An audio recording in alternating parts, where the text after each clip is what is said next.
Formula ఈ car race కేసులో మాజీ మంత్రి కేటీఆర్ ఏసీబీ విచారణకు హాజరయ్యారు. ఆయనతో పాటు అదనపు అడ్వకేట్ మాజీ జనరల్ రామచంద్రరావు కూడా హాజరయ్యారు. దీనికంటే ముందు కేటీఆర్ మాజీ సీఎం కేసీఆర్తో సమావేశమయ్యారు. 3 సార్లు కాదు 30 సార్లైనా విచారణకు వస్తానని మాజీ మంత్రి కేటీఆర్ అన్నారు. తెలంగాణ రాష్ట్ర సాధన కోసం గతంలో జైలుకు వెళ్లానని, ఇప్పుడు కూడా 100 సార్లైనా జైలుకు వెళ్లేందుకు సిద్ధమని మాజీ మంత్రి కేటీఆర్ అన్నారు. విచారణకు ముందు మీడియాతో మాట్లాడిన ఆయన, తప్పుడు కేసులు పెట్టి విచారణ పేరుతో వేధిస్తే ప్రభుత్వాన్ని ప్రశ్నించడం మానుకుంటామని అనుకోవద్దని అన్నారు. తమ ప్రభుత్వానికి ఎవరిపైనా కక్ష సాధింపు చర్యలు చేపట్టే ఉద్దేశం లేదని మంత్రి పొంగులేటి శ్రీనివాస్ రెడ్డి తెలిపారు. గతంలో కాళేశ్వరం ప్రాజెక్టు విచారణ సందర్భంగా మాజీ సీఎం కేసీఆర్ హంగామా చేశారని, ఇప్పుడు కేటీఆర్ కూడా అదే పంథాను అనుసరిస్తున్నారని ఆయన ఆరోపించారు. ఏసీబీ విచారణకు వెళ్తూ కేటీఆర్ ఇంత హడావుడి చేయడం అవసరమా అని ప్రశ్నించారు. మంత్రి పొంగులేటి శ్రీనివాస్ రెడ్డిపై టీపీసీసీ చీఫ్ మహేష్ కుమార్ గౌడ్ ఆగ్రహం వ్యక్తం చేశారు. రిజర్వేషన్ల అంశంతో ముడిపడి ఉన్న స్థానిక సంస్థల ఎన్నికలపై ప్రకటన చేయడాన్ని ఈ సందర్భంగా తప్పుపట్టారు.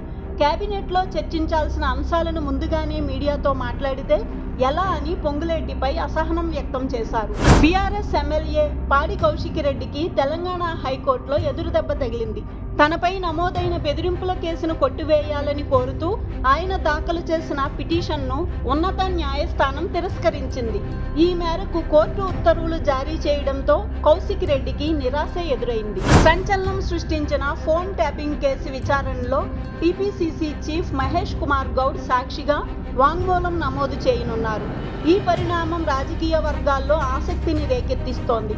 అధికారుల అభ్యర్థన మేరకు మహేష్ కుమార్ గౌడ్ మంగళవారం జూబ్లీ హిల్స్ ఏసీబీ కార్యాలయంలో వాంగ్మూలం ఇవ్వనున్నారు. కొంతకాలంగా శ్వాస సంబంధిత సమస్యలతో ఇబ్బంది పడుతోన్న కరీంనగర్ జిల్లా కలెక్టర్ పమేలా సత్పతి కరీంనగర్ ప్రభుత్వ ఆసుపత్రిలో శస్త్రచికిత్స చేయించుకున్నారు. ఎండోస్కోపీ, నేసల్ సర్జరీ, సెప్టోప్లాస్టిక్ సర్జరీలను నిపుణులైన వైద్యుల బృందం విజయవంతంగా నిర్వహించింది. ఈ సందర్భంగా కలెక్టర్ చొరవను సీఎం రేవంత్ రెడ్డి ప్రత్యేకంగా అభినందించారు. దేశవ్యాప్తంగా జనగణనకు సంబంధించిన కేంద్ర హోంశాఖ గెజిట్ నోటిఫికేషన్ విడుదల చేసింది. జనగణనను 2 దశల్లో డిజిటల్గా నిర్వహించాలని, 2027 మార్చి 1 నాటికి పూర్తి చేస్తామని గెజిట్ నోటిఫికేషన్లో వెల్లడించింది.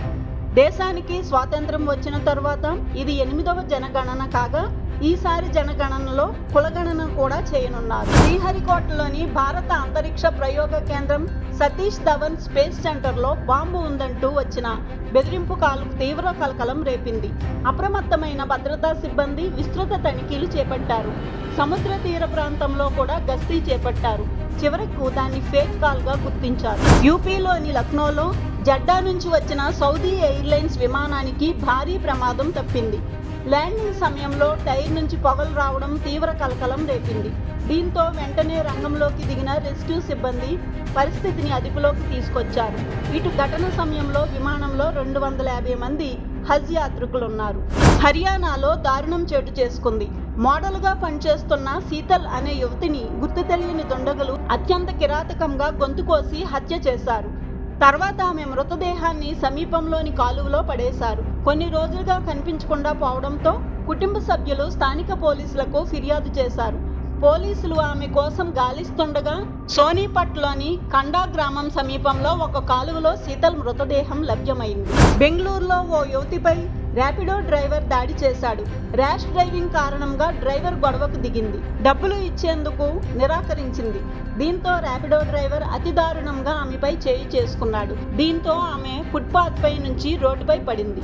అహ్మదాబాద్లో ఇటీవల జరిగిన ఎయిర్ ఇండియా విమాన ప్రమాదంలో చనిపోయిన వారి మృతదేహాల గుర్తింపు ప్రక్రియ కొనసాగుతోంది. అహ్మదాబాద్ సివిల్ ఆసుపత్రిలో DNA పరీక్ష ద్వారా ఇప్పటి వరకు 87 మృతదేహాలను అధికారులు గుర్తించారు. ఇప్పటికే 47 మృతదేహాలను కుటుంబ సభ్యులకు అప్పగించారు. సింధు జలాలను పూర్తి స్థాయిలో వినియోగించుకునే దిశగా భారత ప్రభుత్వం కీలక చర్యలు చేపట్టింది. జమ్మూ కాశ్మీర్లోని అదనపు జలాలను పంజాబ్, హర్యానా, రాజస్థాన్ రాష్ట్రాలకు తరలించేందుకు 113 కిలోమీటర్ల పొడవైన కాలువను నిర్మించాలని యోచిస్తోంది. ఈ ప్రాజెక్టు సాధ్యాసాధ్యాల అధ్యయనాన్ని ప్రారంభించింది. అమెరికాలో మరోసారి కాల్పులు చోటు చేసుకున్నాయి. ఉటా రాష్ట్రంలో జరిగిన ఓ పండగలో ఓ ఉన్మాది కాల్పులకు పాల్పడ్డాడు. ఈ ఘటనలో ఓ పసికందుతో సహా 3 ప్రాణాలు కోల్పోయారు. ఈ దారుణ ఘటనతో యావత్ అమెరికా ఉలిక్కిపడింది. తుపాకీ సంస్కృతిపై మరోసారి తీవ్ర ఆందోళన వ్యక్తమవుతోంది. ఇరాన్పై ఇజ్రాయెల్ ఒకవేళ అణుదాడికి పాల్పడితే పాకిస్తాన్ తక్షణమే రంగంలోకి దిగి ఇజ్రాయెల్పై అణుబాంబుతో విరుచుకుపడుతుందని Iran revolutionary guards corps general Mohsen Rezaei తెలిపారు. ఇందుకు సంబంధించి పాకిస్తాన్ నుంచి తమకు స్పష్టమైన హామీ లభించిందని అన్నారు. అయితే ఈ వ్యాఖ్యలు అంతర్జాతీయంగా తీవ్ర సంచలనంగా మారాయి. ఇరాన్కు మద్దతుగా ఇజ్రాయెల్పై అణుదాడి చేస్తామనే ప్రచారాన్ని పాక్ రక్షణ మంత్రి ఖవాజా మొహమ్మద్ ఆసిఫ్ ఖండించారు. అణుదాడికి సంబంధించి ఇరాన్కు ఎలాంటి హామీ ఇవ్వలేదని స్పష్టం చేశారు. అణు ప్రతీకారం గురించి ఎలాంటి చర్చ లేనప్పటికీ ఇజ్రాయెల్తో ఘర్షణ విషయంలో పాకిస్తాన్ ఇరాన్కు బహిరంగంగా మద్దతు ప్రకటించారు. ఇజ్రాయెల్, ఇరాన్ మధ్య ఉద్రిక్తతలు తీవ్ర స్థాయికి చేరాయి. ఈ నేపథ్యంలో Iran supreme leader Ayatollah Ali ఖమేనీని అధికారులు సురక్షిత బంకర్లోకి తరలించారు. ఖమేనీతో పాటు ఆయన కుటుంబాన్ని ఈశాన్య టెహ్రాన్లోని లావిజాన్లో ఉన్న ఒక అండర్ గ్రౌండ్ బంకర్కు తరలించారు. అమెరికా ఉపాధ్యక్షుడు డొనాల్డ్ ట్రంప్ హతమార్చేందుకు ఇరాన్ ప్రయత్నిస్తోందని ఇజ్రాయెల్ ప్రధాని బెంజమిన్ నెతన్యాహు సంచలన ఆరోపణలు చేశారు.